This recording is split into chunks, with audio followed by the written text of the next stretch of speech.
Getting there. So close. Anyway, how are you?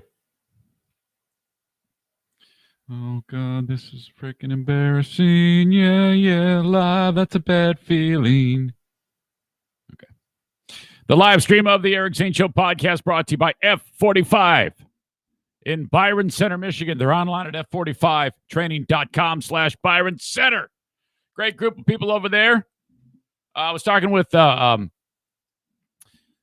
folks over at Threads Podcast, Jason Terry, and Jason is like, I hate the word pivot. We actually had a discussion about the words pivot and journey and how it just makes us cringe. And I've actually used those. I'm like, you're right. Well, journey I haven't, but pivot I have because everybody else has. But he kind of righted the ship for me. No more pivot.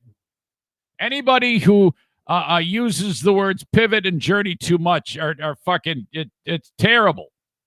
Anyway, the folks at F45 sure did pivot when they came up with a plan to be able to facilitate people with their workouts with their vast space there. You're in a 10 by 10 tile, as it's called. All of your workout equipment is around you. Let's say you're in tile number 5.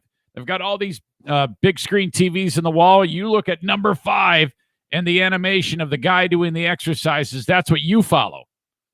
And then every 40 seconds or so, you're switching exercises. It's awesome. F45 in Byron Center, Michigan. Get 1 week free at F45training.com/Byron Center. Okay? That's what you do. Mention me, please. You will get 0% off of your membership. All right. If you need a mortgage, you call the Mario Flores Lakeshore team of Van Dyke Mortgage, 231-332-6505. It's right. That's right. You can get a mortgage less than 2%, 1.99 if you've got great credit. For some of you, like me, who it isn't perfect, you're going to get, well, not nearly as low as that, but still a pretty damn good mortgage. And for those of you who are in the dumper, and that does happen, bankruptcy, divorce, you're not good with money, whatever, those things happen. You can still get a mortgage, okay? Mario will navigate that for you. There is no such thing as a dumb question with Mario. Call him 231-332-6505. Okay. It is the 12th of February, 2021. Oh, I forgot to mention Mario, NMLS number 3035. I have no idea why that matters, but if I'm supposed to say it every time, and I rarely do. But I just remembered. I don't even know what that means.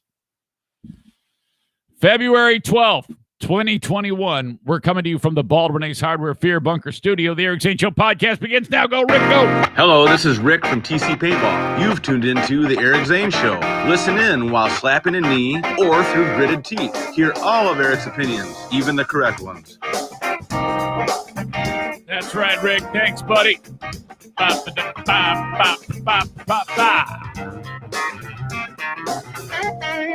All right, gather around. Thank you so much. Thank you. This is a daily show where I discuss news, nonsense, and my personal adventures. Been doing this for a long, long time. I'm looking forward to the day when I can actually say that the podcast has been going on longer than my time on BBL. Okay. Because I think, let's see, BBL started in April of 16. So then you had April of 2018. That's 2 years. And then you got May, June, July, August, September, October, November, December.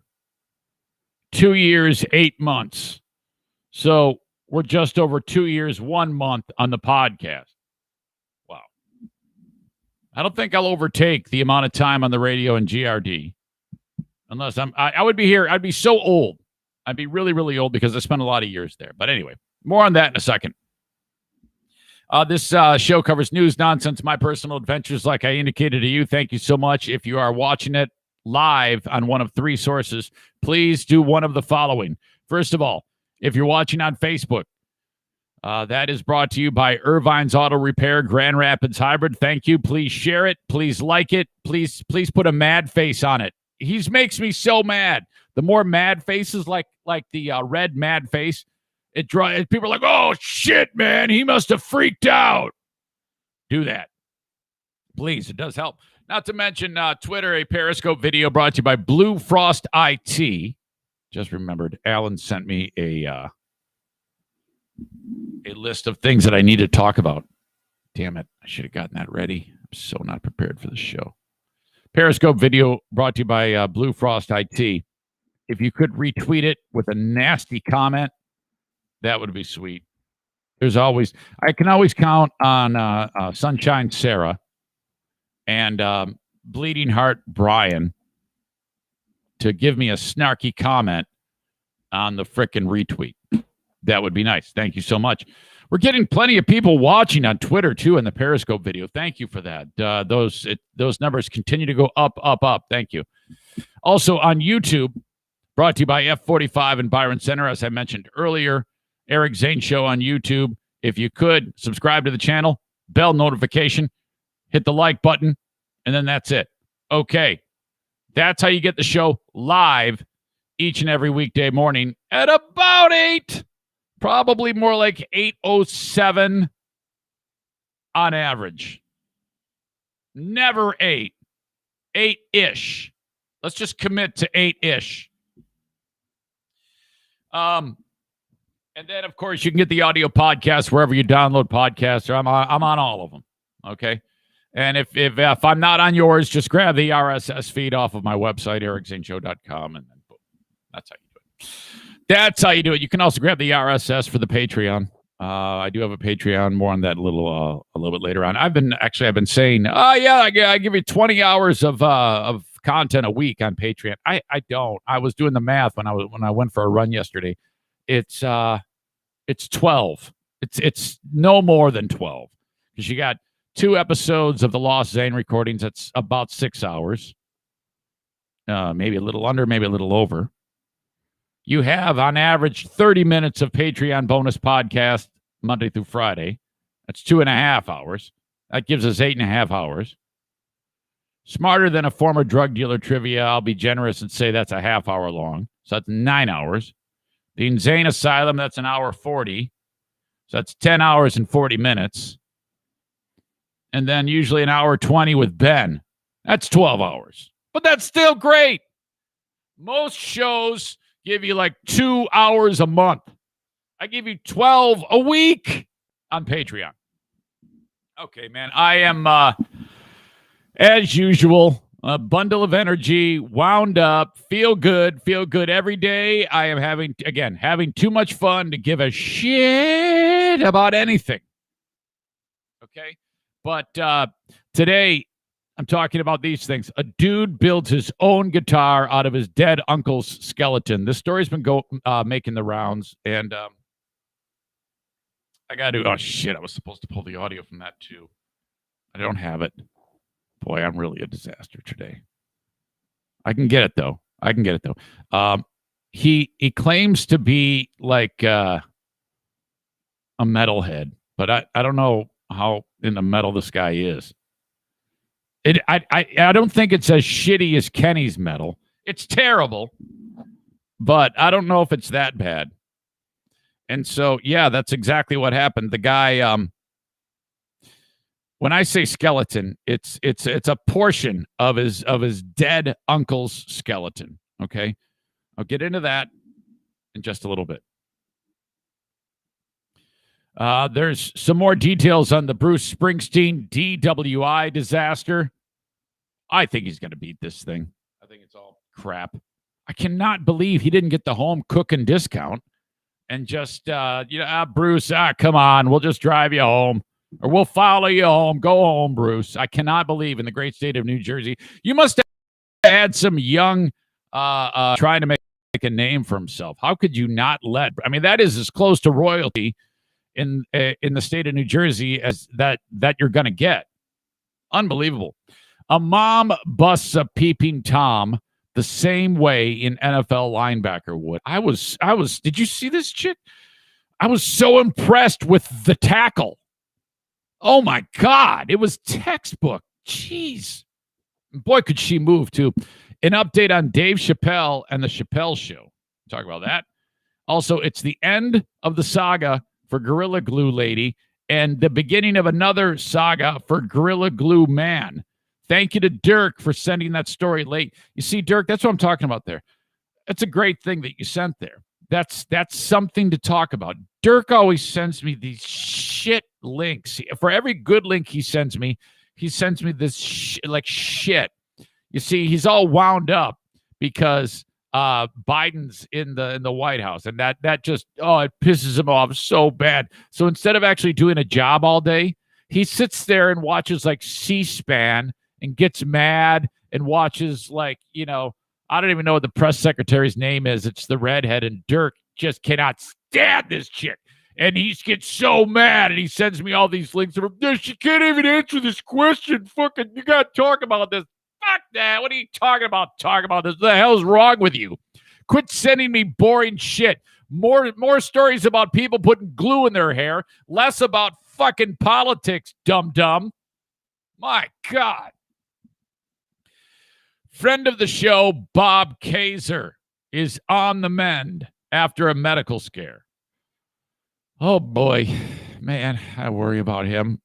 Email of the day. I've got an email of the day for you, brought to you by Forever Law in West Michigan. We'll check that out. The desire to be social media famous is really making people do dumb things. I'll give you the latest example of that. But first, rough night for sleeping. This story is twofold. It has two, and I'll start with this. First of all, the queen of the forest and the princesses of the forest are not here right now. It is at this time of the year that they go on a little deal where they drive, for some reason, to one particular mall or outlet center. And it happens to be in the Detroit area. And they go shop for a few hours. And now they can do that anywhere. But for some reason, this has turned into a mother-daughter tradition where they actually have to go physically there. And I'm like, they go, yeah, so what do you think? We're going to go? I go, yeah, of course. Yeah, that sounds like a good time.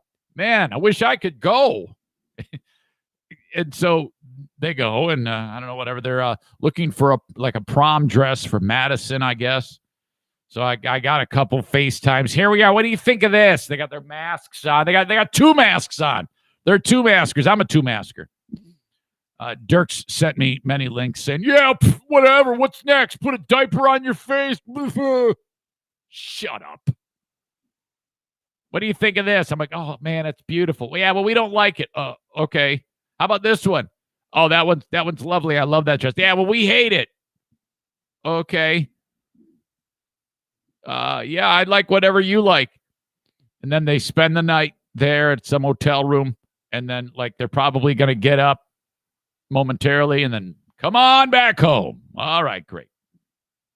So that means Eric and the NFK are minding the fort. I don't have any NFK stories for you today. Everything stayed above board. We didn't have any errant middle fingers flying or racial slurs or homophobic slurs being slung at people he sees on TV. Nothing like that.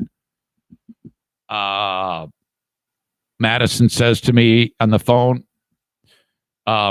you have to sleep with Bruce in the bed. This guy right here. She goes, he hates because he snuggles with her and he burrows under the covers. And now he's a pain in the ass because you can have this be sleeping in a bed with all this room because Diana's not there, but he's got to be right up against you, right up against you. So I promised her that that would happen. And so I'm laying in bed, getting ready to bust out some Candy Crush.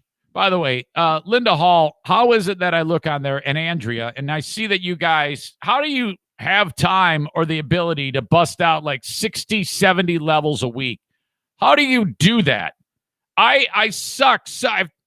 It's like you've got some incredible ability to crush candy. Do you cheat? Do you spend money and buy the goodies online? Is that what you do?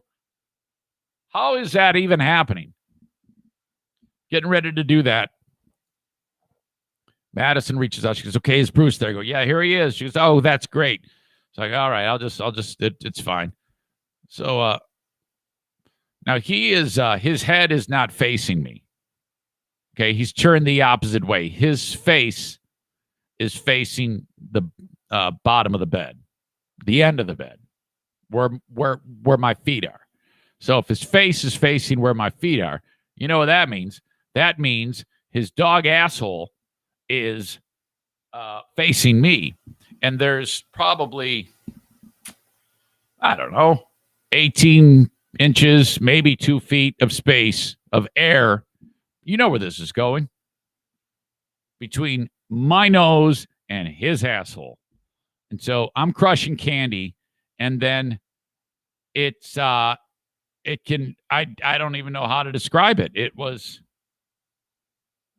what once was air that doesn't have an odor is now, it's like someone took 2 wet pieces of dog shit in the shape of my nose and stuffed them one up each nostril. That's how intense it was. And I went, what the fuck? Oh my God, Bruce, no. And it can only be that there is a turd right there at the other side of his butthole. And then the air had to work around the turd and go out of the butthole and right into my nose. That's exactly how it had to have been. Oh my God. It was devastating. So I've got a fan right there, a box fan that I use for white noise. I picked the fan up and I put it right here, blowing, and then it's like barely doing anything, you know? It was rough. So I'm like, okay, well, maybe it was a fluke. Nope. 2 minutes later, the same thing, but worse. It's like I'm on the surface of the planet Titan. Nope, none of you get that joke. The atmosphere there is methane. Okay, so I'm like, something's got to give here, man. This is it. No way. I go, I'm sorry, Bruce. We cannot have this because these are farts. A, I'll never get to sleep because I'd be like, oh, when is he going to do it again? When is he going to do? I'd be like on edge, you know. And then as soon as that shit cannon fires, oh my God. So I said, okay, buddy, let's go see what O'Neill's doing downstairs. And O'Neill sleeps in a kennel, and so there is another kennel for him. I put him in, like, hey, buddy, here you go. Yeah, this is nice and comfy. This is a whole lot better than the Tempur-Pedic bed. Yeah, you're gonna love this. Fuck that. Oh man, so I gotta break the news to Madison. That was, oh my God, you would not believe it. How strong that was. And the second one was worse than the first, man. Very, very rough. My God. Okay. But rough night in many ways because that's in the physical world. But this happened in the dream state. And admittedly, if there was if I ever needed more proof that getting fired from GRD and Free Beer and Hot Wings was still in my head, this is proof. What is that saying? Someone so-and-so set up shop in your brain and or paying rent in your brain or something like that. Yeah, I have that. And I don't know if this is necessarily like PTSD or anything like that, but I still think about it. And I still have dreams, radio dreams about working with them. And it just so happens, and maybe this is why this happened. Maybe this is why this crazy-ass dream happened. Today is the day. Because last week I talked about how it was our last day on the air 1 week ago today when I got suspended. Today's the actual day that I went back to the radio station and Russ fired me. Today is the day. So 5 years ago to the day. So maybe that was in my brain when I went to bed. Because I had this crazy-ass dream, man. Oh, my God. And the dream was this. The dream was, and Greg was in the dream. I remember seeing Greg in it, and I remember seeing Chris in it. Okay? And it was just weird. It wasn't there was anything really, really off. Well, no, it definitely was off the wall because they had started a new job in Grand Rapids, at another radio station, another radio company. And in the dream, I remember realizing it was iHeart. So in this dream, they're working for iHeart, and they invited me to work with them. That's the dream. And I'm like, oh, wow, you know what? I think I'll take you up on that, guys. Let's do it. So I walk into the radio station, but it's not where they are right now. iHeart is in a big, tall building, and it wasn't it, and I didn't recognize any of it because I've been in there, obviously. And I walk in, and it's the weirdest thing in the world. And I just remember wondering what is going on here, and it just seemed like it then morphed into they were having all sorts of technical problems and frustration, and I kept getting the idea that we were just like spinning our wheels and nothing was getting done and running in wet sand, and it just sucked, and it was horrible. And we kept having issues where we thought we were on the air, but we weren't on the air, and oh God, dead air and silence, and everybody was in a good mood, probably because I hadn't been there for the previous 5 years. And then I'm like getting frustrated with everybody but I didn't want to say anything because it wasn't my place, because I was a new guy, low man on the totem pole. But I'm like, what the fuck are we doing here? Why is everybody in such a good mood? Fuck this shit. Let's get pissed off. So then I think my microphone didn't work or something like that. And then the show ends, and then everybody goes to get food. They've got food in another portion of the radio station. So I walk over there, and I swear to God, all the sales staff, the women and the sales staff are watching two male strippers, a stack of Bibles. Hand to God, two male strippers are dancing and nearly nude, and all the chicks are going, whoa, yeah. Whoa. And I'm like, what the fuck is this place? What is going on here? So then I was like really, really frustrated because the show didn't really go. Nothing happened. It was just weird. It's like it just ended. And then I got pissed off, of course, and then quit. I actually said, fuck this shit. This place is crazy. I don't know what's going on here. And I left. And I remember leaving in a huff, like kicking shit, which is something I've done many times. Kicking shit, destroying things, breaking windows. Look, I got a fucking siege on the Capitol. And then I left. And then I woke up pissed. It's 3:30 in the morning, and I'm really pissed. And I'm like, these assholes, fucking, I cannot believe this shit. Fucking terrible. Son of a bitch. And that was it. And then I couldn't get back to bed. Oh my God, please. I need psychological help. Get this out of my brain, please. Holy crap. Good news today. Well, a lot of you will think it's good news. Some of you, I don't know what you'll think, and I don't want to go down that road. Some of you, whatever. My dad and Joanne got their vaccines. Believe it or not, there are probably people hearing that saying, that doesn't do anything, or that's bad news. No, it's not. They got their first vaccines, so that is a great thing. I'm very, very happy about that.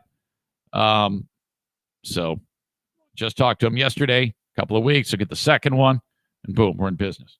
All right. That is the open of the Eric Zane Show podcast. Plenty more where that came from. As always, you can send me an email on the Shoreline or Striping inbox. You, too, could be the Forever Law in West Michigan email of the day. Speaking of sponsorships, I forgot something. I want to get the asshole of the day out of the way early. It is Bruce. Bruce, congratulations, little man. You've won an award. Bruce is the asshole of the day for these two really, really bad farts last night. Oh, God, so bad. Dogs can be really gross sometimes. Seriously. You just gotta push that out of your brain. Push those bad moments out of your brain. Remember the good times. Like there's another Frenchie meetup this weekend. That's a good time. All right. A couple of you sent off cameos for Valentine's Day for your significant others. I also got a cameo for me. Someone ordered Eric. I think it was. Wait, was it Eric? Yeah. Eric hired me to do a cameo for me because of my fatness. And I'm like, shit, man, come on. So he's making me give me a pep talk about being so fat. Thanks.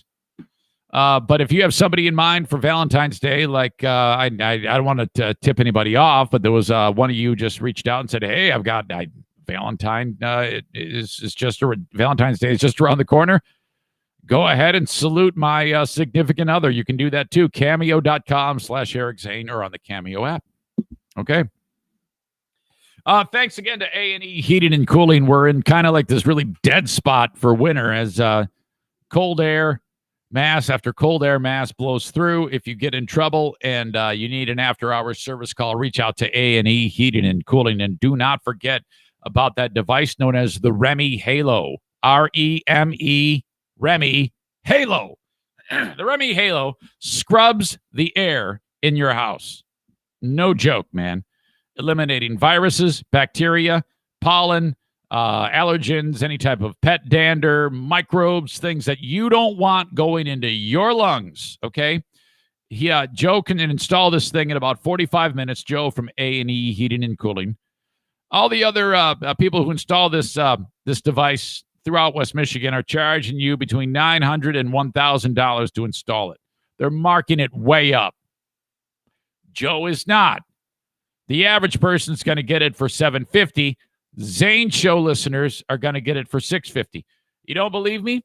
Call up any other person who does this for a living, heating and cooling. Just call them and say, yeah, I was hearing about the Remy Halo. How much is it going to cost for you to install that? And they're going to give you a number, like I said. Okay? Not Joe, though. 616-516-8579 for A&E Heating and Cooling. Install the Remy Halo. It's especially important in the winter months when your home is all shuttered like this. The air is not circulating from the outside. It's just kind of recirculating inside the home. You gotta clean it, man. All right. I've got a very trusted car repair facility that takes care of our vehicles here at the Eric Zane Show podcast household. And you should call upon Irvine's Auto Repair, Grand Rapids Hybrid. I know the dealers do. Okay. So, especially for hybrid maintenance, they're like, oh boy, this is beyond our level of expertise. It's time to call Irvine's. That happens all the time. Okay. So you need to call the car repair facility that the dealers call. 616-532-6600. Irvines.com, and that's ERVINES. ERVINES. Check out their Google reviews. They're the best. I love those folks. 616-532-6600. All right. Oh, man. Let's see here. Adam is here. Nicholas is here. Patriot Nick. Dirk says, just sent a follow-up last night. Whatever. Yeah, I don't know, man. Whatever, dude. Just keep sending me fun stories and none of your political mumbo jumbo. Oh my God. Dirk wrote, I went back to listen. I sent him a link to Jen Psaki. Is that how you say her name? The redhead? A while ago. Zane said he liked her. She's so unprepared. What are you talking about? Who fucking watches this shit, you asshole? I could understand if you were watching what's the blonde's name who was working for Trump. I mean, she was a stone cold stunner. Okay. Jen Psaki, I think I say that, is also cute. But she's not as stripper-like as Trump's chick. Trump's chick was like dirty stripper, which is kind of hot in my opinion. Jen Psaki is girl next door. Okay, that's the only reason. I think she's cute. Dirk watches it just to rip her a new one. That's the only reason why he watches that shit. This dumb fuck has nothing better to do with this time. So he sits there and watches White House press briefings and sits there and goes, oh, yeah, boy, can you believe she said that? I'm going to send this off to my other fucking right-wing asshole friends, and we're going to rip her a new one instead of looking for someone to go out on a date on. What the hell is wrong with you? This is why you're single, you dumb fuck. Holy shit. You guys are such pains in the asses. Shut the fuck up! My gosh. Yeah, Theron, is that how you say that? Theron? You're a pain in the ass too, you fucker. Quit sending me that shit. All of you jackasses, shut the fuck up.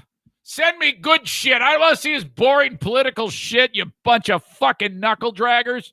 The fuck is wrong with you? Shit! Great, now you got me wound up. All right. Breathe. That redhead is nasty. She's not. She's fucking cool. What the fuck is wrong with you? You assholes. My God. All right. No more looking at the comments. You're just going to piss me off. Shit. All right. This is going to piss you off. In some county in some community in Maryland, cops show up at a house. Silver Spring, Maryland. Cops show up, 911 call. They've gotten several calls from a guy who says, I just stabbed my brother or some shit. Okay? I just stabbed him. Get over here. He's bleeding out. Oh, my God. Cop shows up there. People are like, come on, help. And the cop is the first one there. The EMTs are on the way, you know, whatever. The cavalry, the first member of the cavalry is the cop. He runs in, and this guy is laying on the floor with bleeding out from the neck. There's another brother, and there's a knife on the table, and the cop says, who stabbed him? And the guy says, I did, but I didn't mean to. And they go, oh, my God. So there's other family members screaming and yelling and crying. They can't believe it that this kid's dying, man. And then the cop, he applies the pressure. He's getting his hands in there, and he grabs the radio on his chest. So he goes, oh, my God, hurry up. We need advanced life support here. This kid is hurt. Get over here fast. This guy's dying on me. Holy shit. A couple minutes goes by. And then the guy that he's working on with large amounts of blood all around him, the kid sits up and starts laughing. And the cop's like, what the fuck just happened? Is this guy going in shock or something? And the cop says, or the kid says, it's all a stunt. Oh, it's a social media prank. We just want to see what would happen. Nobody's hurt. This is all fake. Oh, no. Oh. The whole thing was a hoax. Oh, my gosh. This is hot on the heels of that other story where the guy, it was in Tennessee, near where Kenny lives. Somebody was doing a fake thing and came at somebody with a knife, and then the guy that he was coming at pulled out a pistol and shot the jackass dead. Oh, my God. Two brothers. There it is. ABC News. Two brothers stage elaborate stabbing hoax so they could post the prank on social media. This happened on January 24th, late stages of the day. Caller stated that two brothers had been fighting in the house, and it appeared one of them had stabbed the other in the neck with a knife. Responding authorities entered the home. 21-year-old, later identified as Denison Jean. He was the one who appeared to be hurt. The other brother, Pierre Jean, standing over with the knife. I didn't mean to, no. And so then that was it. The cop is like, my God, this is incredible. The investigation by the department has determined that the two brothers planned this hoax to be recorded and posted to social media. Prop blood was located in the home, as well as a digital camera, which had been placed in the kitchen. Pierre and Denison created the bloody scene, pretended to be involved in a physical altercation with each other. This is according to the police press release. And then Pierre with blood on his clothing and holding the knife, left the kitchen. He returned to the kitchen with residents of the home and directed the residents to call 911. There is no indication that the other residents... Oh, okay. I guess that the other residents did not know that the situation was fake or real. They may have thought it was real, the other players in there, okay, to add the authenticity. Montgomery County Police Chief Marcus Jones released a statement expressing his anger at the situation.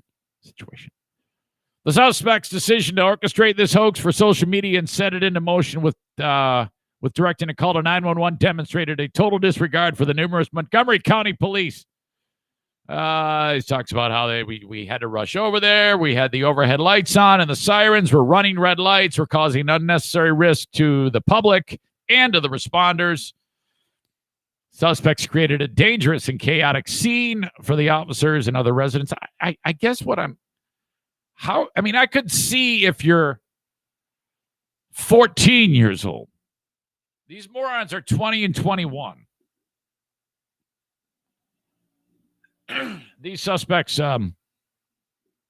showed a total disregard for the residents who may have needed those emergency services that were unnecessarily devoted and possibly diverted from other calls for service to this hoax. My God, man. Can you imagine how pissed off the judge is going to be at this? My, jeez. Even after the suspects confessed that this was a prank, cops were needed at the scene to interview witnesses because then it becomes a different type of crime scene. Excuse me. Follow-up investigation included conducting a search of the home to recover the evidence. I'm proud of my officers who responded to the stabbing call with great concern and began to immediately care for the alleged victim until the guy sat up and said, "Hey, April Fools, but not in April." What they did then was the cops had to gather the evidence, and I guess then you discuss it with the prosecutor, and then the prosecutor says, "Go get him." And so these two jackasses were arrested February 8th. I love the fact that from when it happened January 24th to February 8th, that these idiots had to twist in the wind about whether or not they were going to get popped. But stand by. They ended up arresting them. They've both been charged with the crime of knowingly causing a false call for an ambulance and making a false statement to an officer with the intent to deceive and cause an investigation. I wonder if that's a felony. It's got to be a felony, right? It doesn't say. It doesn't say whether or not it's a felony or a misdemeanor, and it does not say the maximum amount of penalty, like jail time, because these guys got to spend time in prison, right? What do you think? Should they be locked away for that? I think so. I mean, we have gotten to a point now where this, as more and more of these people try to up the bar on stupid-ass social media, I would say, what's it going to take? Somebody to get killed? But that happened this week. That actually happened. Got another story in the news today about social media. People doing stupid things. It just continues to unfold. Incredible. More and more stories about this. Absolutely unbelievable. Okay, I'll link that up as I do all my stories in the show notes of the podcast, the audio podcast, and put them at in the news of ericzaneshow.com. Real quick, I didn't even write down a touch on this, but I mentioned this in the Patreon. I should, just so that everybody's on the same page. That dude Morgan Wallen did make an apology, and I posted it on at in the news of ericzaneshow.com. And being that the day before everybody got all butthurt at me because I called this guy a country dirtbag, and again, he's kind of dirtbaggy. I mean, let's not. I still cannot believe the level of hatred I got over referring to that guy as that. It's like you fucking shut up, you pussies! My God, what? And then there was also a ton of people who came out in support of him. He doesn't want that. He actually said in this apology, he goes, "For people who are defending me, please stop." And the cynic in me doesn't believe a word of it. But the softy in me says, fuck, that was a pretty heartfelt apology. So I'm really torn on the thing. I do think that people should get a second chance. And I think that if you want to really get into the intricacies of the world and help things along, when people do stupid shit like this, and then you get busted, and then they try to turn it around, I think people should be allowed to try to turn it around. They should be allowed to try. Okay? Case in point, Michael Vick. The shit this guy did to animals is horrible. He went to prison, served the time, and then committed to being a different person. And I think he pulled it off. He came back, played football. I think he was even awarded with like comeback player of the year or something like that. And he's actually been able to move past that somehow. And I think the only way to do that is to dive all in. And I think that the only way Morgan Wallen does that, I think for starters, he's got a drinking problem, and he needs to fix that.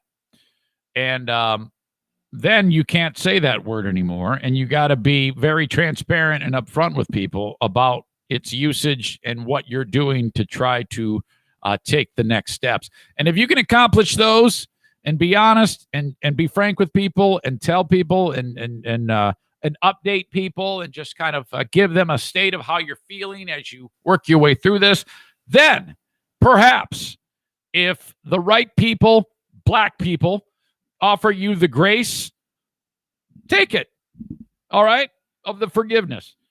And I think that, and not everybody will, but all right, whatever. I think everybody does deserve a second chance, and if you fuck it up again, then you're fucked. That's how I feel. Scary scene. Did you see this deal in Texas? Oh my God.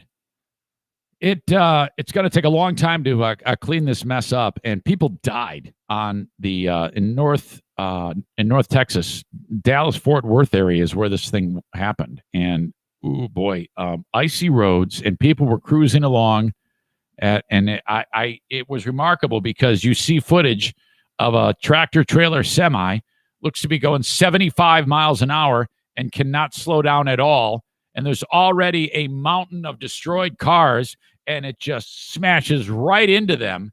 It looked like they were shooting stunts for a Fast and the Furious movie. It was that bad.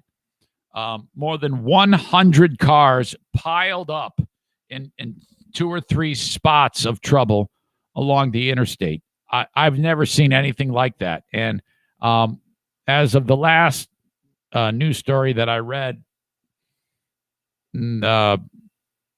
DallasNews.com, at least 6 dead and 133 car pileup in Fort Worth after freezing rain coats roads.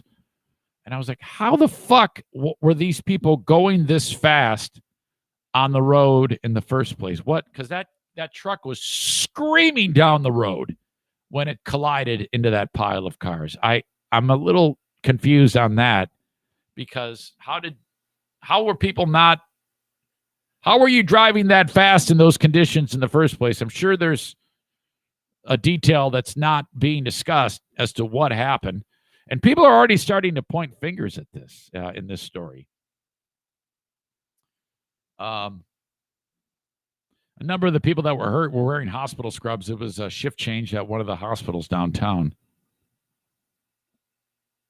4 Fort Worth police officers were hospitalized. In fact, people were stuck overnight in their cars, and they didn't even know the extent of the death or destruction for quite some time as they kind of sorted through it. It was absolutely terrible. The Weather Channel described the chaos. It looks like a couple of vehicles lost control, and when that happened, everything just piled up, chain reaction behind them. The pictures kind of do it justice, but just a gruesome scene. Lawmakers are asking questions. My office is asking questions. This is from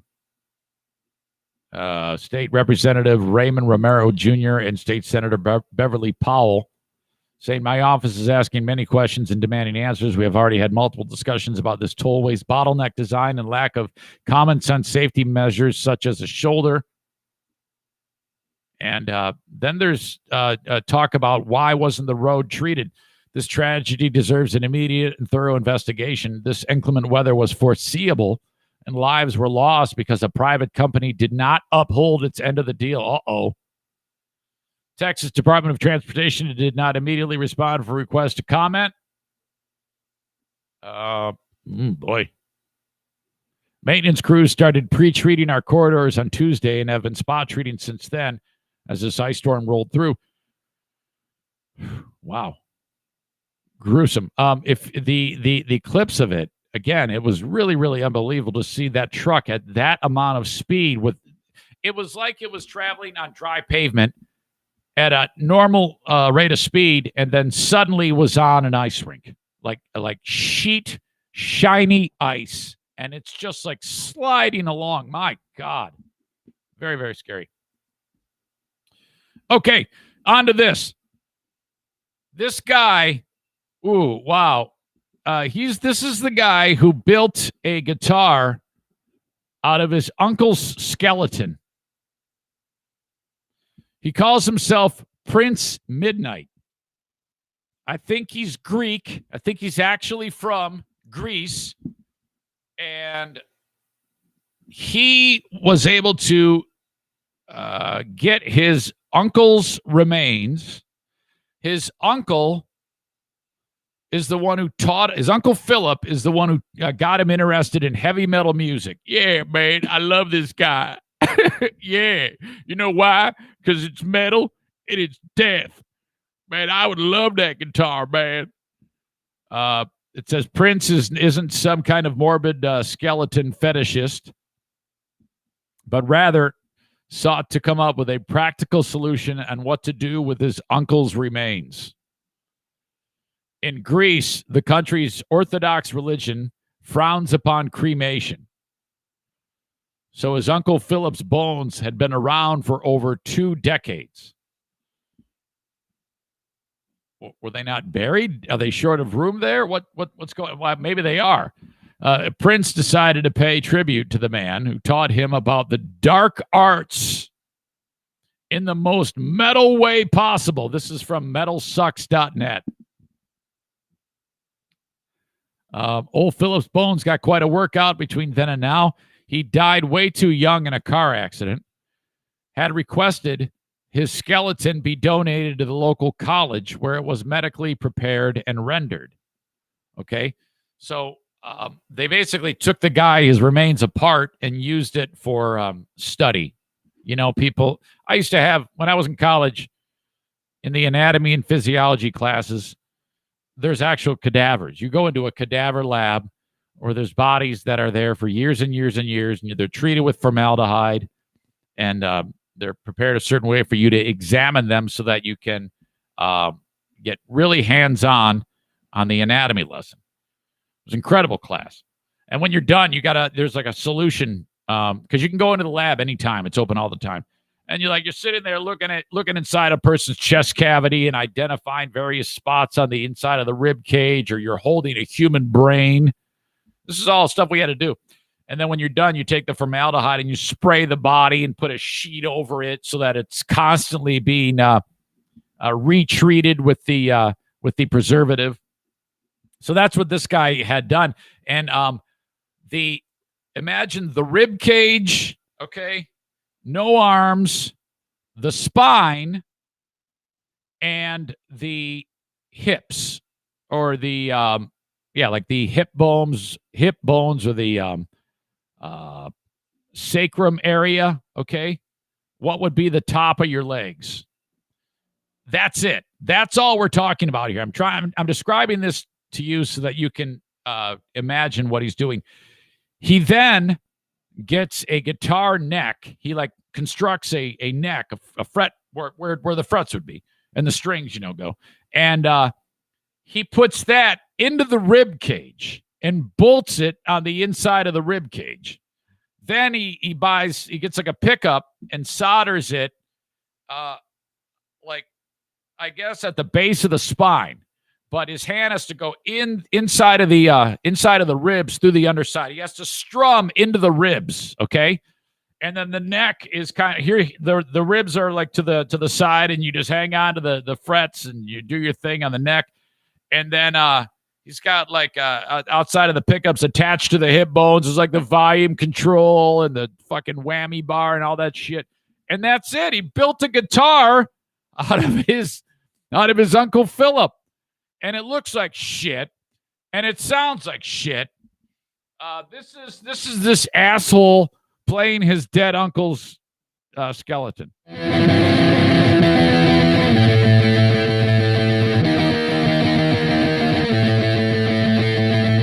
Kenny's like, yeah, man, it's fucking great, man. Listen to that tone.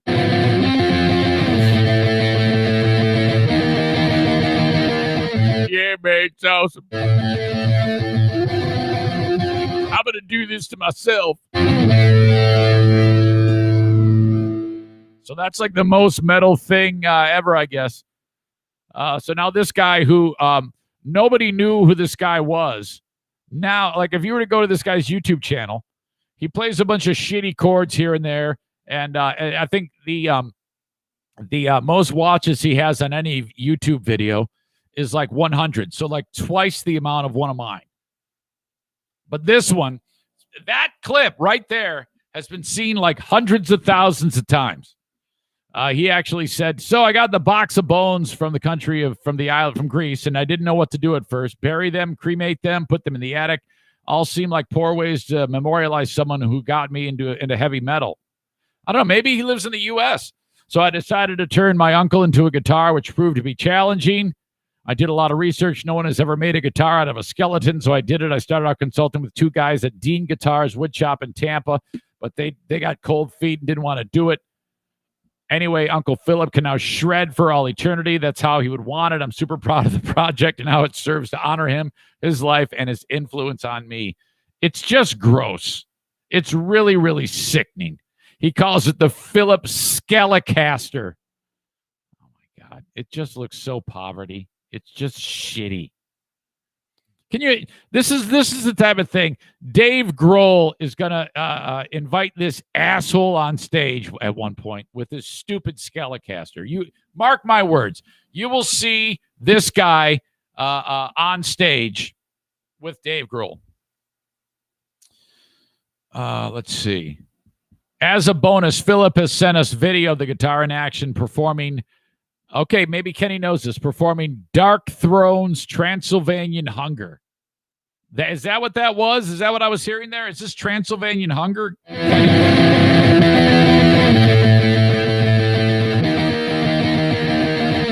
If that's Transylvanian Hunger, it's shitty and simple and no one likes it. My God, is that stupid?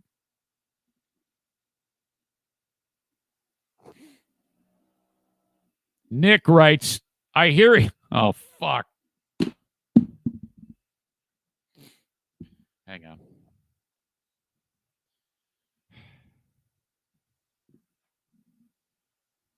Patriot Nick writes, I hear he does a great cover of Alice in Chains' Them Bones.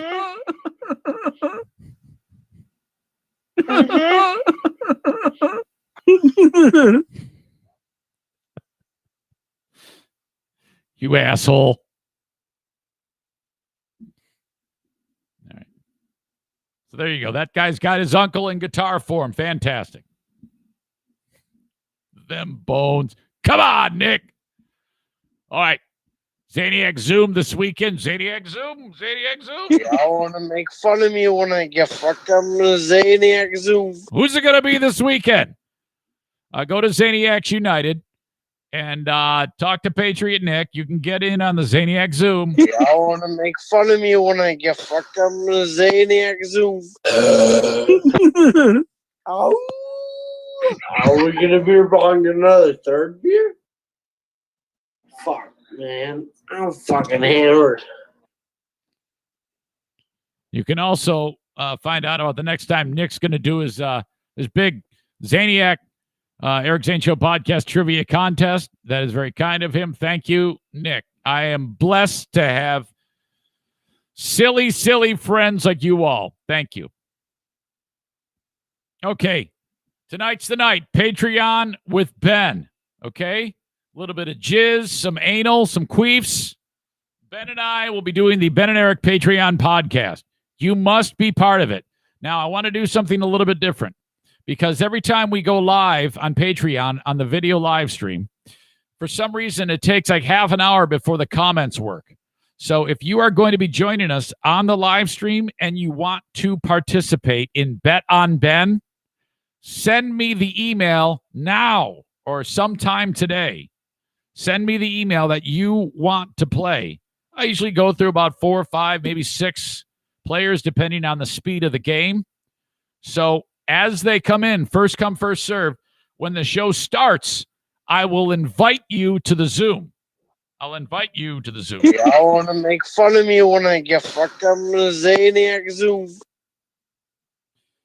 And then I'll bring you in one at a time when it's your time to play. Okay? You'll have to mute your, when you're watching the Patreon, you'll have to mute that when I bring you in. So we don't have a friggin' Joe Pellerito moment like we had last week. Oh, my God. So that's how we're going to do this.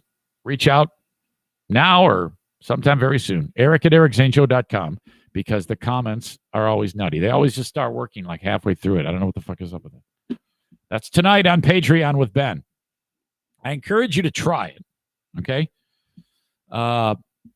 It'll be like it's like a present. Throw $10 at me, and then I'll give you all the content for 1 full month. If you think it sucks, cancel it right away so it doesn't renew at the end of the month.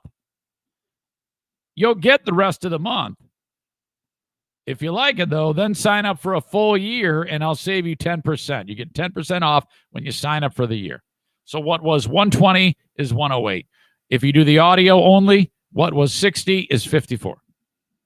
Patreon.com/Eric Zane.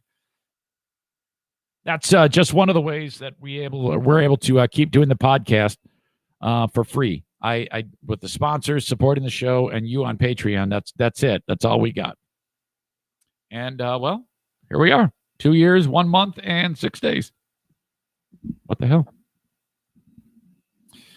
And it's because of these great sponsors like Horizon Hydroponics. If you're growing anything indoors, the experts at Horizon Hydroponics have everything you need.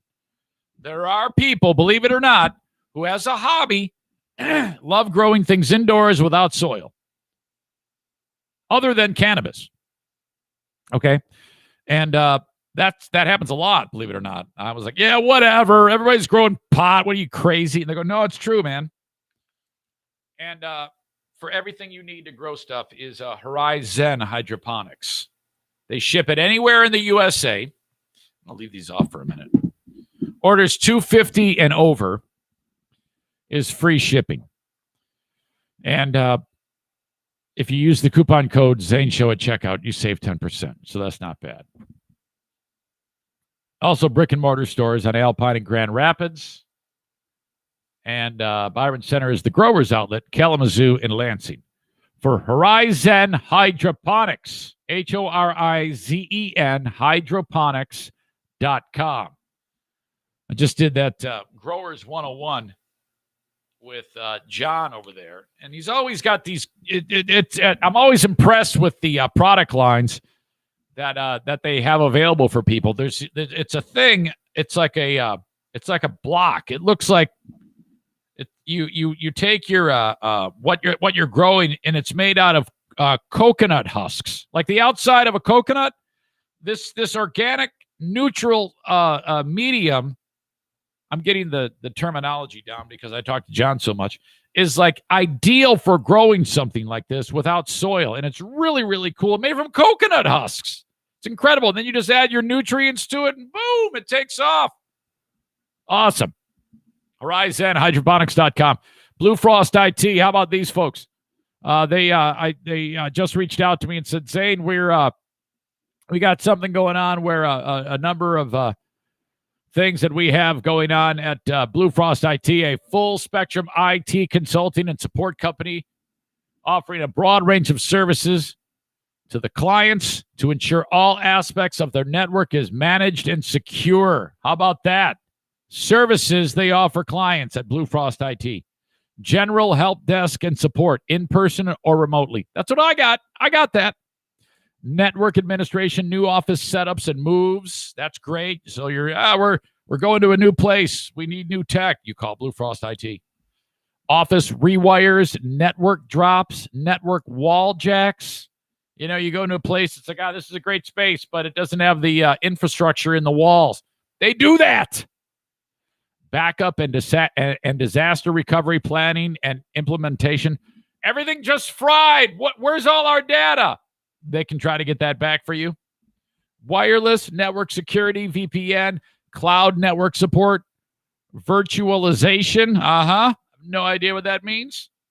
Antivirus, computer and server refreshes, upgrading and migrations, firewall, gateway and switches, printers and scanners, VCIO, no idea. HIPAA compliance, HIPAA. Is that like clean air? No, that's HEPA. HIPAA, that has to do with privacy and like healthcare, I think. They want to work with healthcare organizations. They offer services in 3 different ways to meet your needs. Hourly as needed, from month to month. Project, these can be small or large projects, or managed. We manage all aspects. They manage all aspects of your network. That's also known as a service contract. That's what I have with Blue Frost IT. I love them. They're amazing. If your business or your personal life requires any of these things, you call 616-200-8550 or drop an email, info@bluefrostit.com. Did you get all that? You miss any of it, just reach out to me and I'll point you in the right direction. Okay. Okay. Last one here. Don't forget about the Tax Hobbit. We are getting down to the late stages of the game here. If you have not yet reached out to the Tax Hobbit, Troy, well, the spots are filling up fast. He is the best. He is the man, and he services clients all around the United States. So if wherever you're hearing this message in the United States, reach out to Troy to get your taxes done. Either call him or send him an email. Say, Eric Zane, send me. Where do I start? And then he'll I hand him off the ball like a run-pass option. Give him the ball every time, that little shit. 616-301-9516. He was almost Mr. Basketball in the state of Michigan. If you look up Troy Ginzer, Parma High School, this bastard, I think he averaged like 27 and 9 a game. Little fucker. Deadly from beyond the arc. 616-301-9516. Also, you can reach out to him, Troy, at tagcpa.net. Excuse me. Get well soon, Bob Kaiser. Son of a gun. I knew something was up when the Griffins opened up on the road in Chicago last week. No Bob. Uh-oh. He did not make the trip. I reached out to people I know. I go, what's up? Nobody's talking. I go, oh, boy. They go, we don't know. Like, you do too. Come on. Spill the beans. What's going on? Nobody's talking. Shit. All right. So I found out when you all found out yesterday, Bob, wise man right here, because Bob had a mild grabber in 2019. Okay. And that was late in 2019. Just before that game that I was talking about, Bob starts experiencing tightness in his chest. And he's like, So rather than blow it off, which is, you hear this all the time. How many times have you heard, yeah, he had tightness in his chest, and then he went to work, and what does he do? Digs ditches. And then they find somebody dead with a widowmaker. Had Bob Kaiser not said, this doesn't feel right, and called the doctor, this might not be such a good story. So let this serve as a lesson to you. And again, this is National Heart Month. This all kind of ties in. Remember, I was talking with Joey Williamson earlier in the week, the guy who has a congenital heart defect, and he was drawing attention to that. Well, this kind of all plays into it. Kays was like, I don't feel so good, man. I'm going to the docks. They said, well, you're not leaving because we're taking a look at this. And then they said, we see trouble. After having a little peek at it, they discovered that Bob had 5 blockages. Now, I don't know if they were all blocked or what percent occluded, but it was enough that they had to do their thing and do it quickly. Because here's the thing: the heart, if you're not active, you can those little teeny tiny vessels. What they do is they run along your heart, and the blood trickles through them, and then it oxygenates your heart. And if it doesn't get that oxygen, that's when a heart attack happens. Okay, and when those little vessels get clogged with plaque, garbage, like high cholesterol. That's why they say don't eat a high cholesterol diet, because it clogs your heart arteries. Once they get clogged, if they can be like 90% clogged, and you won't even know it. Okay. And then you don't know it until you have what's called a widowmaker, when you get 100% blockage, and then you're fucked. Okay. So that's why it's very, very important that if you're over 40, you should have a stress test. And that is, they need to take a look at the heart when it's working and how you respond to that. Talk to your doctor about that. Okay. Especially if you're sedentary. Need to have a little peek at your heart there. And don't just jump into an exercise program right away thinking you're going to turn it around on your own. Go see your doc first. You're over 40. Kays had the bypass surgery. Big success. They're saying the prognosis is very good for the legendary voice of your Grand Rapids Griffins, Bob Kaiser.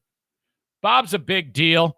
I was watching the Red Wings yesterday against the Predators, and I fell asleep before I found out if they even won or not. But Mickey and Ken were talking about it last night. They're like, oh, boy, sending well wishes out to Kays. Because Kays, whenever the Red Wings radio guy, Ken Cal, when he usually takes time off every year, it's Bob doing the game. Bob goes to Detroit and does it. I mean, he is incredibly well respected, and he is just beloved.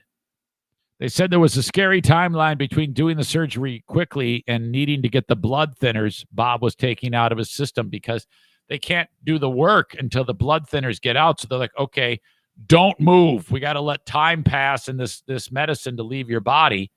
And then he had an emergency angioplasty on Sunday to help buy more time, according to this article. And then they cracked him open and did the multiple bypass surgery. So that's a big deal, okay? Bob's lovely wife says Bob walked a little bit the other day, walked 350 steps, expected to stay home from work, and there is a chance he won't be doing the games this year. There's only 30 games on the season, so we'll see, man. Hey, Bob, just lay low, buddy. We got you covered. Larry and Lou will do the games from the booth. So you've got great hands right there. Larry is versatile as hell. Larry can do play-by-play and color. Lou Rabot is excellent color man. So the games are going to sound awesome. I mentioned this before. The games this year are going to be different in Grand Rapids. We have 15 home games, no fans, at least for the foreseeable future. I have no idea if that's going to change during the year. And since the season is 15 road games, 15 home games, and then there's no Calder Cup.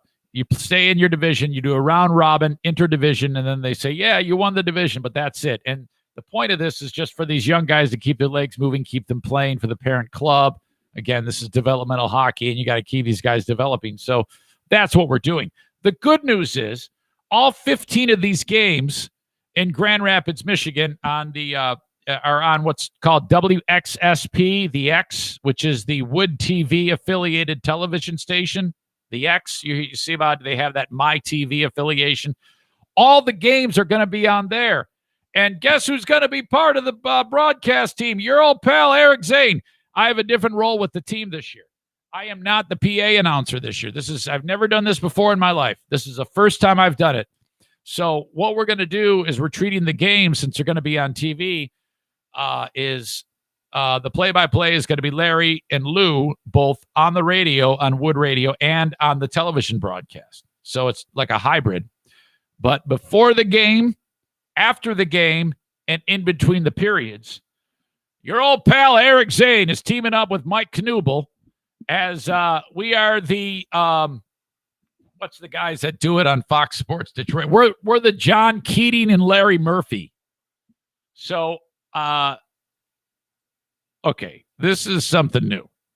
I'm in front of a camera for hours a day, every day, so whatever. I guess that maybe that translates. I have no idea. But I will be hosting this thing. And basically it was this. Eric, we're going to do things differently with you this year. How do you feel about that? Without even knowing what it was, I go, yeah, sounds good, whatever. So, oh, man. Yeah, I'm a little nervous. I am very, very nervous about this. But and part of it is, since I'm at ice level, the broadcast team of Larry and Lou.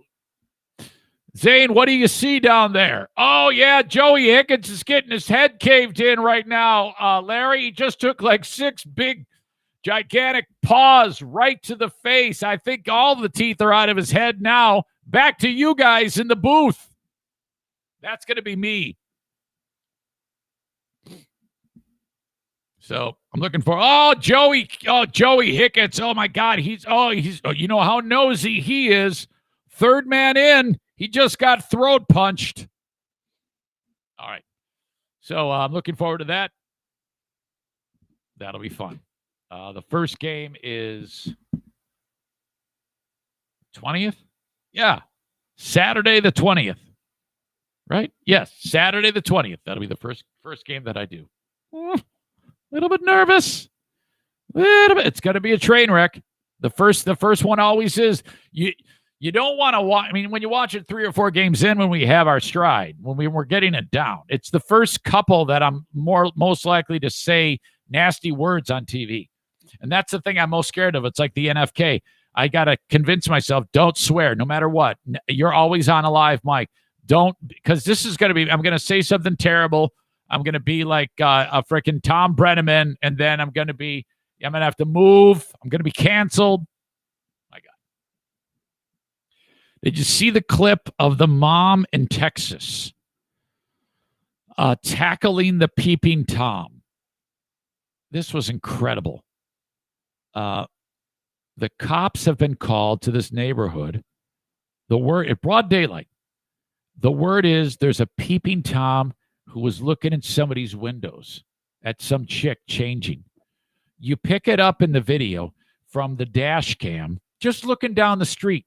And off to the side is mom and the daughter. The daughter who opened up the blinds and saw the guy staring at her in the window, probably beating his meat.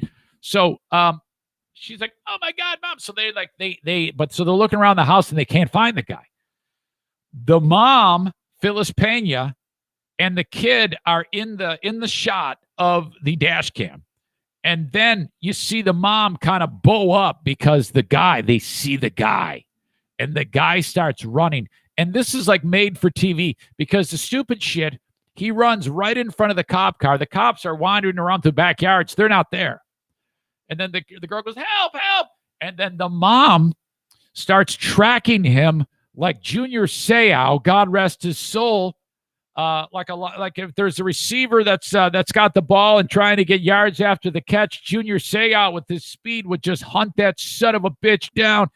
And man, I couldn't believe the skill and the nimbleness of this lady. She looked pretty young, and she's the type of lady who looked like she works out all the time, but also drinks about 18 beers in one sitting. Okay, she's that type of fitness. but you wouldn't believe how fast her footwork was because she moves kind of sideways and her eyes are like on the guy. And she did not look clumsy at all. She looked ridiculously skilled because the way she wrapped up below the waist, she wrapped up. And then I think she's got a lot of weight on the guy. I would say she's about 201. Okay. But muscle, a little curve, but good curve. Okay. You could probably smack her on the ass. She's one of those curves. So, just power, kind of like a hot power lifter type of look. And she wraps, and then the guy and her vanish. And she's got shorts on and shirt sleeves. She doesn't give a fuck. She's laying on the ground. She's just fucking punching the guy. And then the daughter comes up and she's helping detain this guy. Now, this guy, he's got a Stu McAllister physique. Fuck, it probably was Stu. PP Tom, what do you expect? So, they are keeping this guy at bay. Like 5 seconds pass, and the cops show up. I mean, it was awesome. You have got to see the takedown of this piece of shit by this chick. Man, it was great. This Inside Edition spoke to this lady yesterday. Check it out.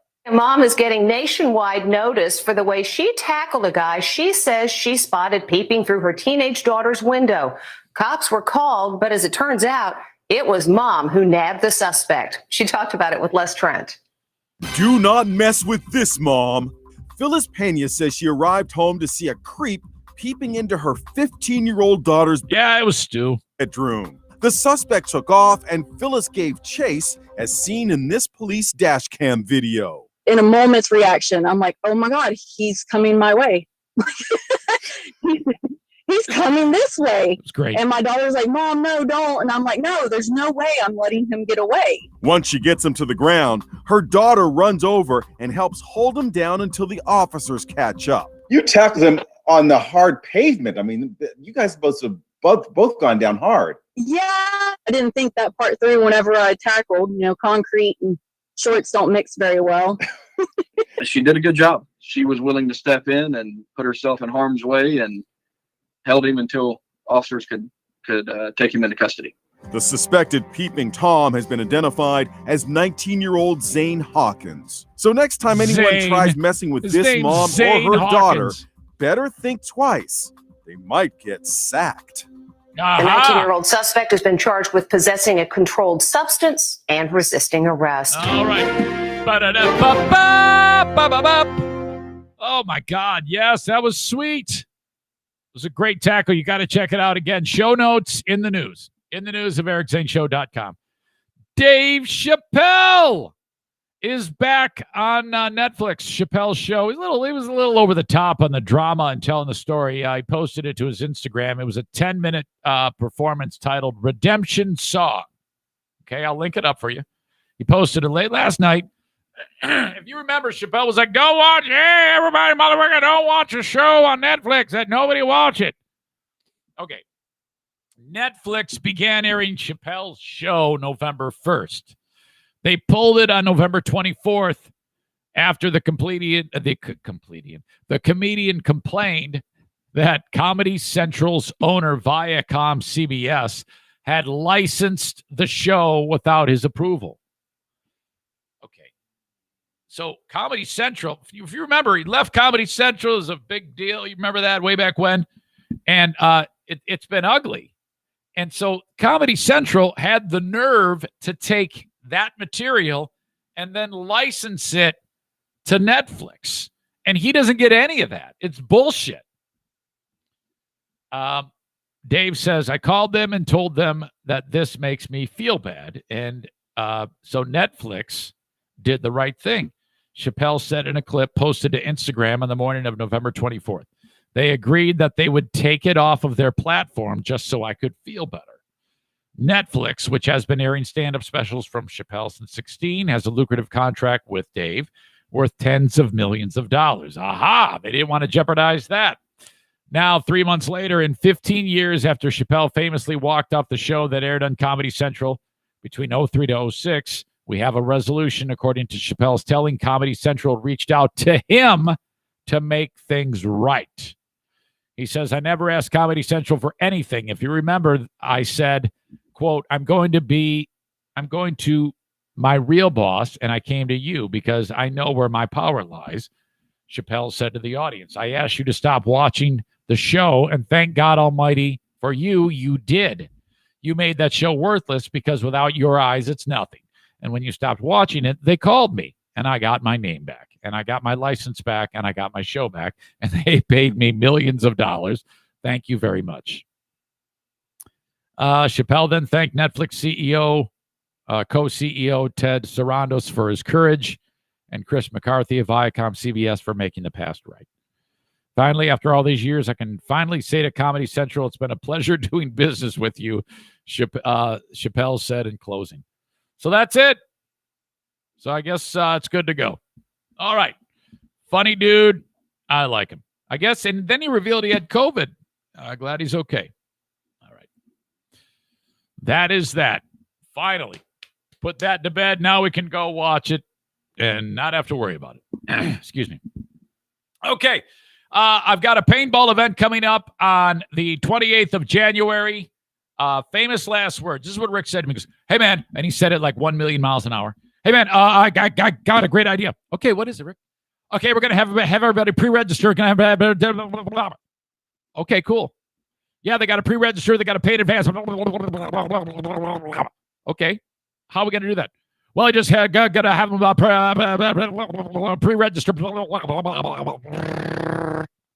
Okay, how? I got a great idea. Yeah, what is it? I have a link. I'm going to send them a link. There's going to be a link on the website. You can share the link. Share the link, and then they can pay in advance. Save everybody a lot of time.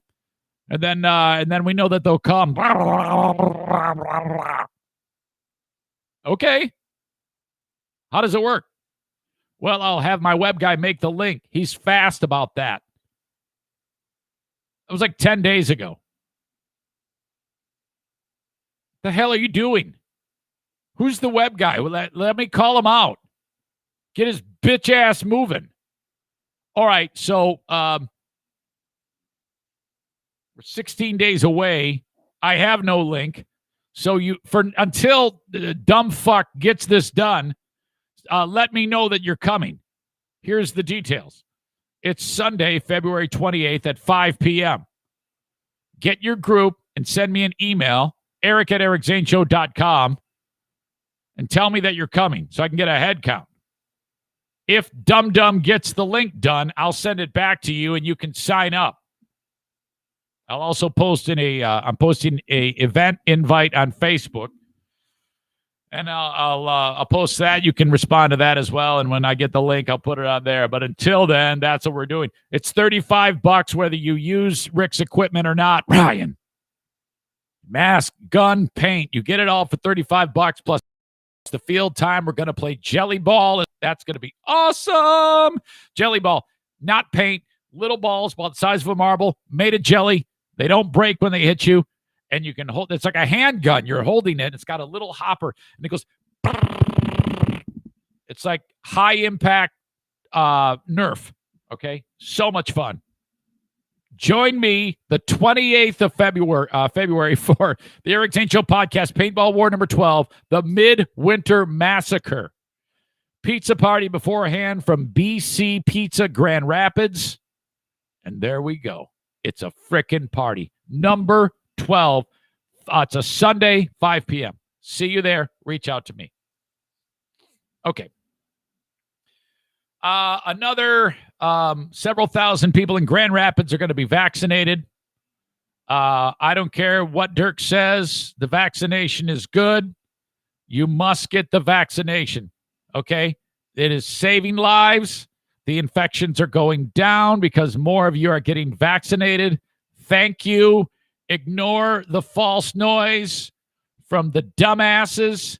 Vaccination works. More and more Americans believe that.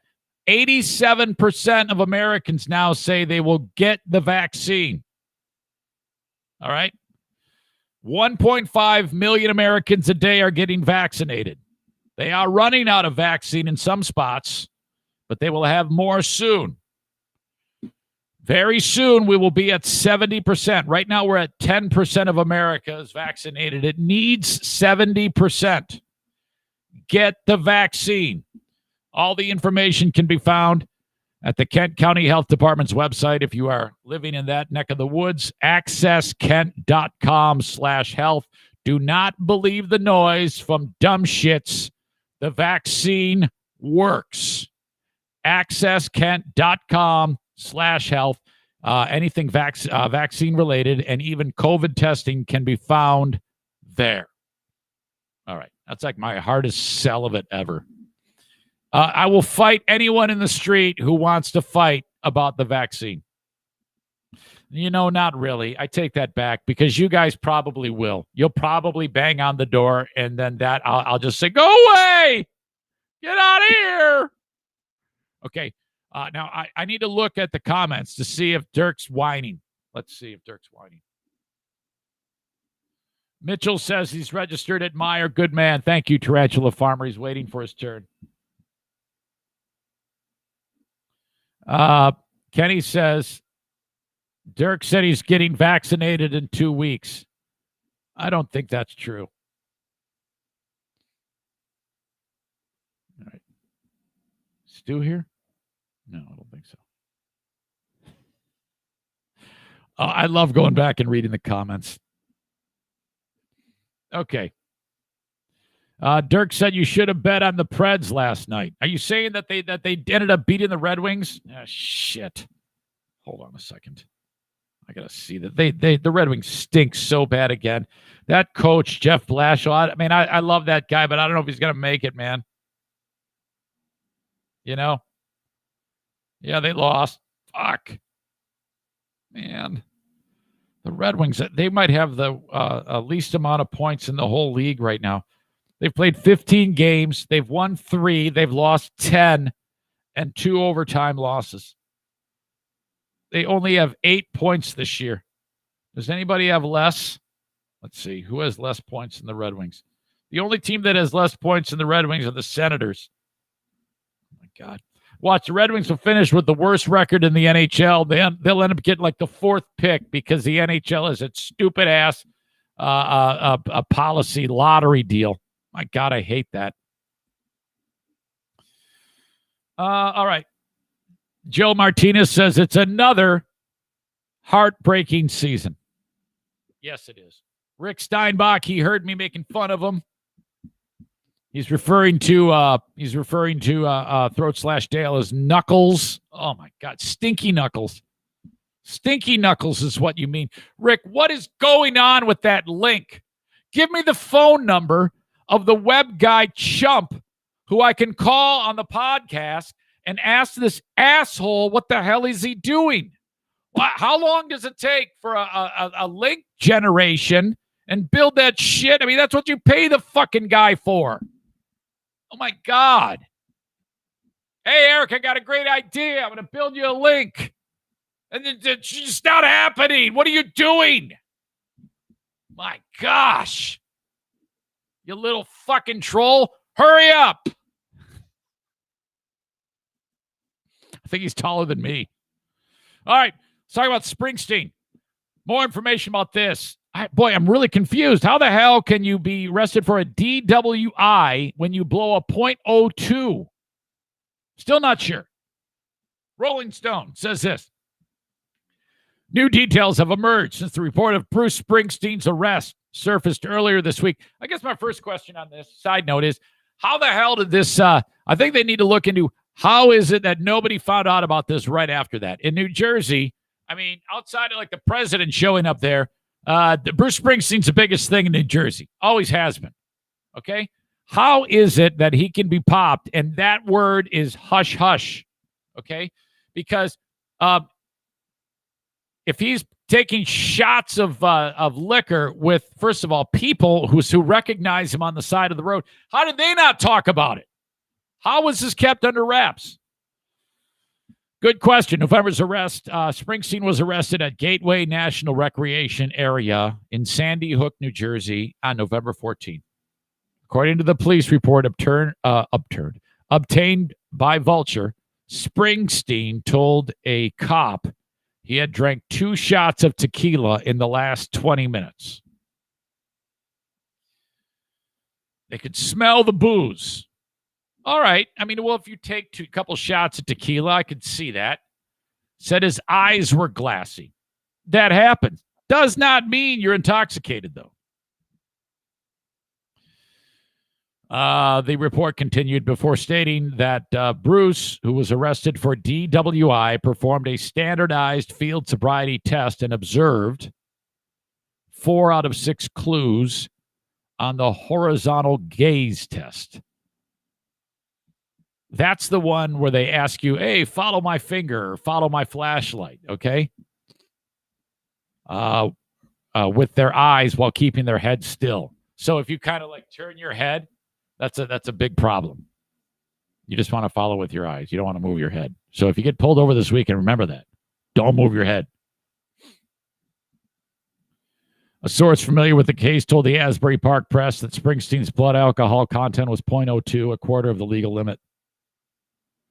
According to Glenn Kassman, a criminal and municipal defense attorney in Jersey, specializes in DUI, DWI cases, the case will be very hard to prove.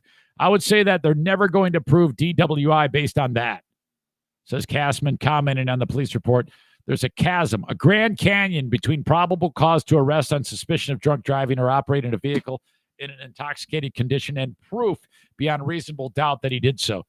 DWI laws vary from state to state, but in New Jersey, there is no legal difference between DWI and DUI. What?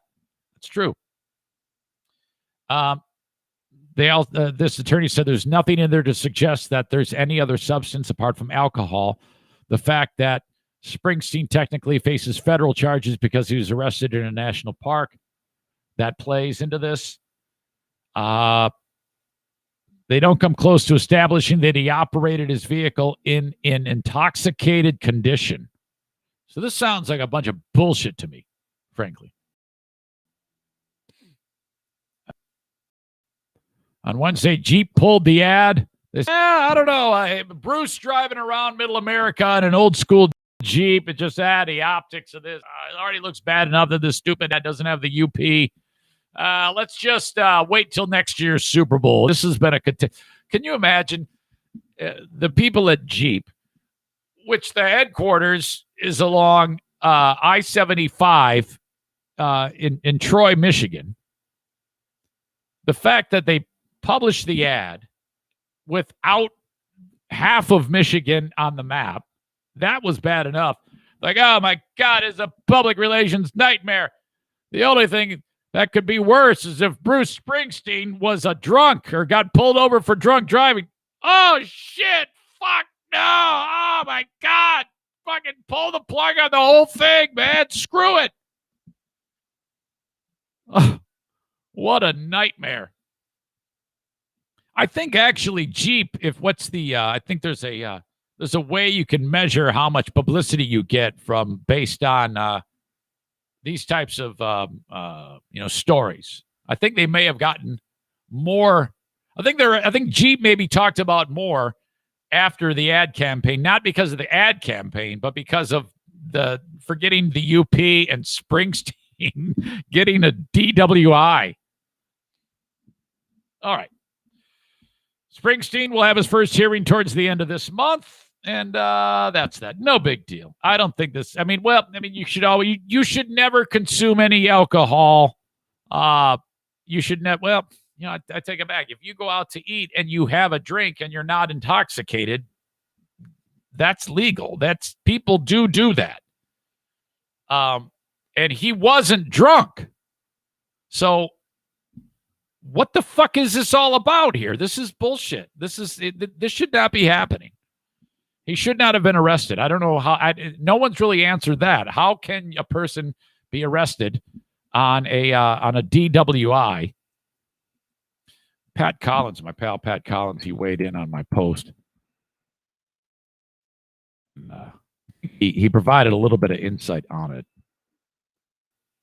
And now I'm making the mistake of trying to hunt it down during the podcast, which I hate when I do that. Why do I do that? Where is it? Comments. Technically, they still can do it if you're showing signs of impairment, this person says. He was also charged with consuming alcohol in a state park. Pat says the DWI charge came as a result of failing field sobriety. The BAC test was subsequent, but the charge was already issued. Well, he's going to beat this.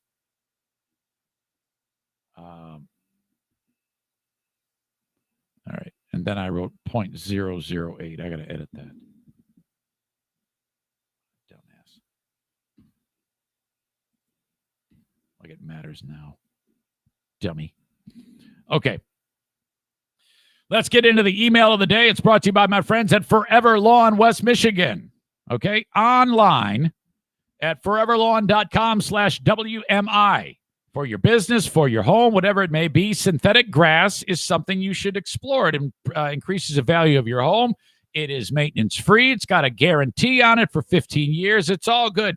Go to foreverlawn.com/WMI to see what they do.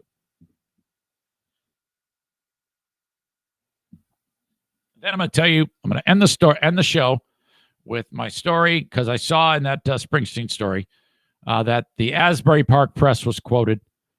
I was quoting the Asbury Park Press. I'm going to tell you about my time when I first moved to Jersey and I was taking a stroll through Asbury Park. It involves a hooker. It's a great story.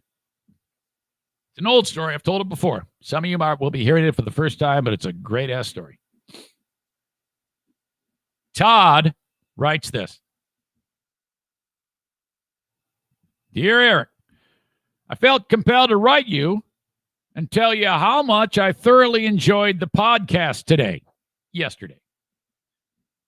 This was classic Eric Zane. It was great listening to you rip the dish it out but can't take it assholes that are so butthurt about you calling Morgan Wallen a dirtbag. I've lived in Nashville since the early 80s, and I know the type since Nashville has curated itself to attract the catfish of the USA, he says. What? I don't know about that.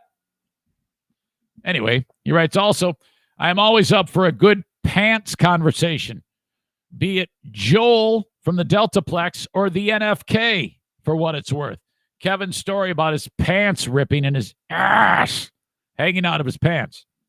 I thought your commentary on Joel's pants was funny as shit when I heard it live on the radio. Yeah, I thought it was funny too. Fuck. Most of all, I am glad that you are feeling better after kidney donation. That really showed in today's podcast. The energy is sky high. I've felt great for a long time. Thanks for all you do. Keep up the great work. Looking forward to tomorrow's podcast. Signed, Todd. Thank you, Todd. I appreciate the words of encouragement. You, my friend, have earned the email of the day. Doesn't necessarily have to be one that blows smoke up my ass. You can have an email of the day about anything at all. It could be a serious topic. It could be something on your mind about, it's never going to be one of Dirk's because they don't usually have any words because he doesn't have anybody that can transcribe it for him. He doesn't know how to write. But if you have something you want to put down on an email, old school style, send it along on the Shoreliner striping inbox, eric@ericzaneshow.com. Okay. By the way, Dirk does not follow Alex Jones. Dirk got so butthurt because, well, first of all, he's always sending me these kind of quacked, stupid-ass conspiracy theories. And he always positions himself as, yeah, I'm not saying this is true, but a friend of mine, he's got some inside info. A friend of mine with inside info sent this along. It's worth a look. And I'm like, no, it's not. Delete, snooze. So because he sends me those every other day, I'm like, these are so fucking boring and terrible. So I started calling him Alex Jones' biggest fan and shit like that. Oh, hey, man, why don't you fucking piss off? Okay? I don't like Alex Jones. It's not my thing, man. I'm not into that at all. I don't know why he sounds like Harry Carey. That's not true, man. I'm not a fan of Alex Jones. I get my conspiracy theories from someone else. I got inside info for you, man. You think I like taking time away from watching C-SPAN instead of the shit to you, man? I'm too busy ripping a new one to that hot redheaded chick who's a spokesperson for Biden. Fuck her, man. She's an asshole.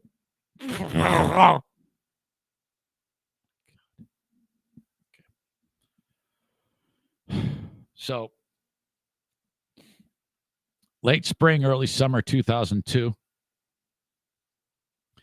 I drive my Chevy Corsica and to New Jersey. I'm starting to work at a radio station called 105.7 The Hawk.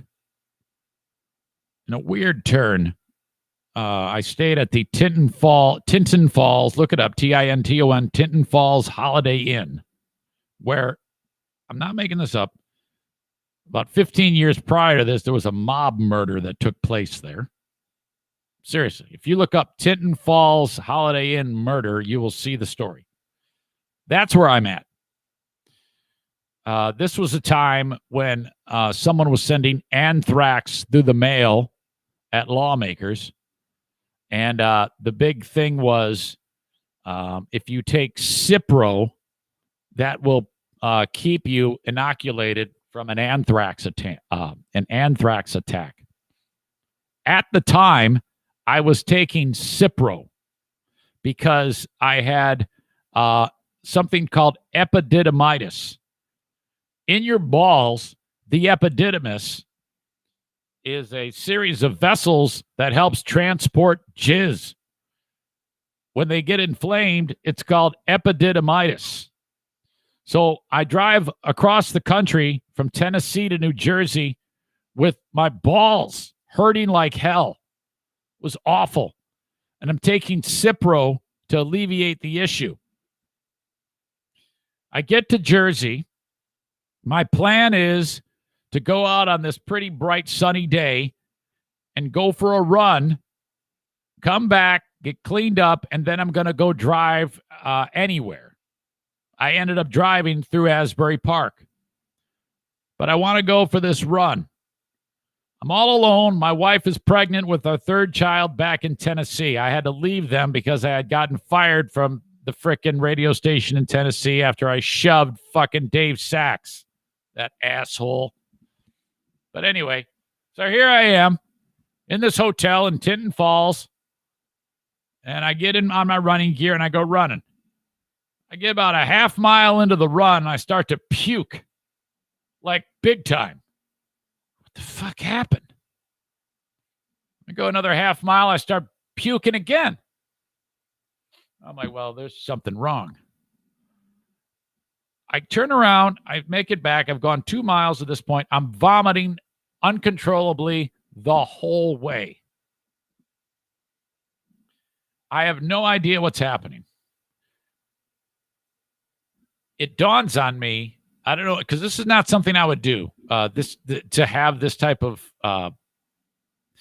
ability to kind of like process it and come up with the solution to the problem, figure out what's causing the issue. I just thought I was dying. I look at the bottle of Cipro, and it says right on it, when taking, avoid direct sunlight. And when I was running, I mean, it's beaming down. There was not a cloud in the sky. It was just like,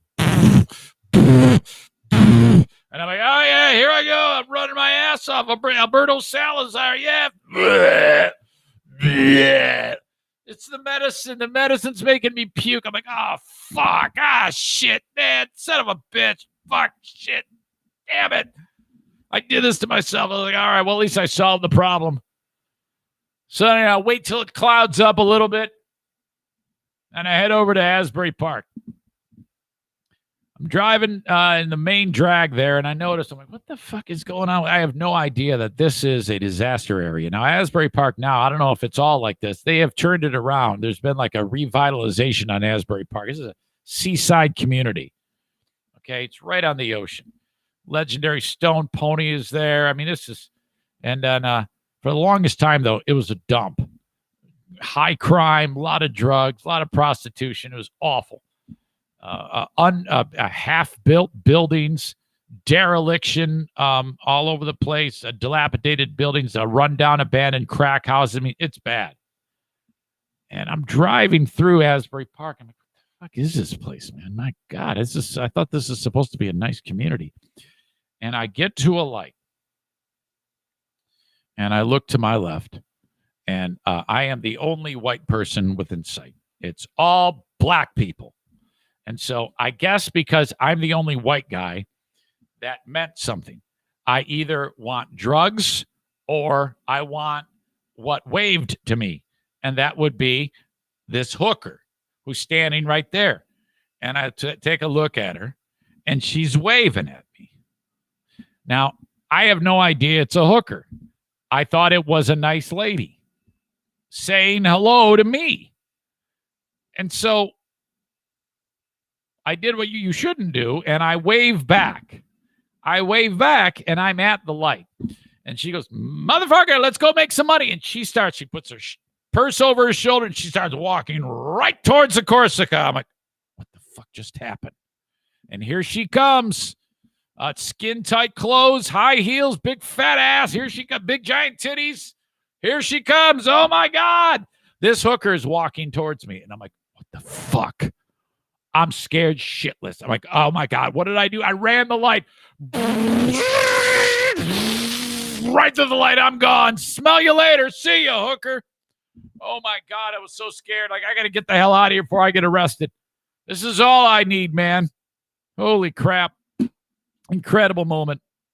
I love that story. I hope you liked it too. Folks, that is it for the Eric Zane Show podcast for this Friday edition of the show. I will be back on Patreon, patreon.com/Eric Zane after I eat 1 million calories worth of bagels, probably a couple of handfuls of M&Ms. I did run yesterday, and I did do P90X, so I'm getting fatter and stronger every day. Thanks again for being part of the podcast. Tell a friend, won't you? Till next time, talk to you down the road. Check you out with Ben tonight on the Ben and Eric Patreon podcast. Hope I'm not forgetting anything. See you around, folks. Bye-bye.